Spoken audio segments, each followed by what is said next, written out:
ചോദിക്കണമെന്ന് വിചാരിക്കുന്നു. ചോദിക്കിൻ. ഈ സുശീലാദേവി PK യിലെ PK എന്താണ്? അതറിയില്ലേ? ഇല്ല. PK എന്നാൽ പണക്കാരുടെ കൊട്ടാരം.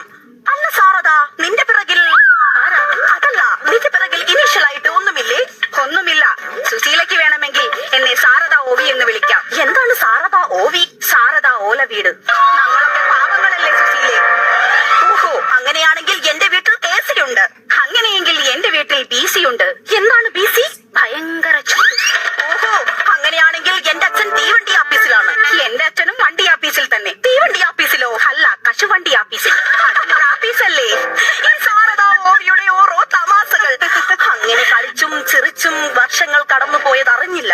അതെ, ഇതുപോലെ തന്നെ SSLCക്ക് പഠിക്കുമ്പോൾ 3 വർഷങ്ങൾ കടന്നു പോയത് ഞാനും അറിഞ്ഞില്ല. SSLC എന്ന് പറയുന്നത് ആകെ 1 വർഷമല്ലേ ഉള്ളൂ.